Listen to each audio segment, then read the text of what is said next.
एक अविस्मरणीय भेट। माझं नाव राजू उर्फ राजेश। लहानपणापासूनच मामीबद्दल माझ्या मनात एक वेगळंच कुतूहल आणि ओढ होती। शिक्षण पूर्ण झाल्यावर मला पुण्यात एका मोठ्या कंपनीत चांगल्या पगाराची नोकरी मिळाली। कंपनीने मला राहायला मोठा फ्लॅट, गाडी आणि ड्रायव्हरही दिला होता। कामाच्या व्यापात मी इतका गुंतलो होतो की कित्येक महिने मला गावी जाता आले नाही। दरम्यान मामीशी माझे रात्री व्हिडिओ कॉलवर बोलणे व्हायचे। बोलताना मामी खूप मोकळेपणाने बोलायची, ज्यामुळे आमची जवळीक अधिकच वाढत गेली। एका शुक्रवारी मामी पुण्यात माझ्याकडे राहायला येणार हे नक्की झाले। ती आल्यावर मी तिला घेण्यासाठी गाडी पाठवली।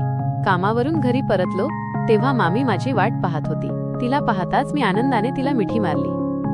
ती लाडाने म्हणाली, "अरे, तुला माझी आठवण येत नाही का? किती दिवसांनी भेटतोय आपण?"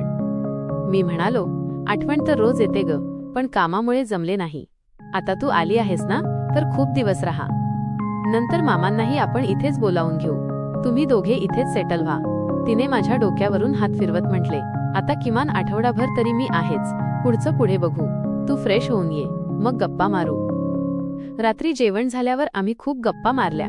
रात्र वाढत होती तशी मामी म्हणाली, "खूप रात्र झाली आहे, आता झोपूया, उद्या निवांत गप्पा मारू." मी हट्ट धरला की, "मामी, आज कितीतरी दिवसांनी आपण भेटलो आहोत, तू आज माझ्याच खोलीत माझ्यासोबत झोप। लहानपणी जशी मला थोपटून झोपवायचीस तसंच आज झोपव."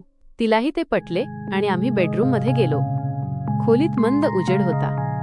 मी मामीचा हात माझ्या मानेखाली घेतला। मामी मला थोपटू लागली। तिच्या इतक्या जवळ असण्याने माझ्या मनातल्या सुप्त इच्छा जागृत झाल्या। तिच्या साडीचा पदर बाजूला झाला होता। मी हळूच तिच्या पोटावर हात ठेवला।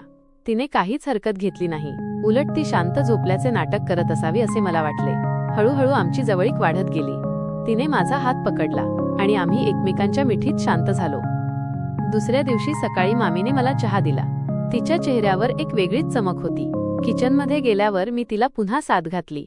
तिने हसून माझ्याकडे पाहिले आणि म्हणाली, "काल तुझं मन खुश झालं ना?" आम्ही त्या दिवशीही खूप वेळ सोबत घालवला। 2 दिवसांनी मामा सुद्धा पुण्यात आले। मला वाटले होते की मामांना आमच्या जवळीकीबद्दल कळले तर काय होईल, पण आश्चर्य म्हणजे मामीने मामांना आधीच सर्व काही सांगितले होते। मामा खूप साध्या आणि मोकळ्या विचारांचे होते। ते मला म्हणाले, "राजू, मामीने मला सगळं सांगितलं आहे। मला आनंद आहे की तू तिची काळजी घेत आहेस। घराबाहेरच्या कोणा अनोळखी व्यक्तीवर विश्वास ठेवण्यापेक्षा घरातील व्यक्तीवर विश्वास ठेवलेला कधीही चांगला." त्या रात्री आम्ही तिघांनी मिळून गप्पा मारल्या। मामांनी आमच्या नात्याला मूक संमती दिली होती। मामा म्हणाले, "तुम्ही दोघे खुश आहात, यातच माझा आनंद आहे."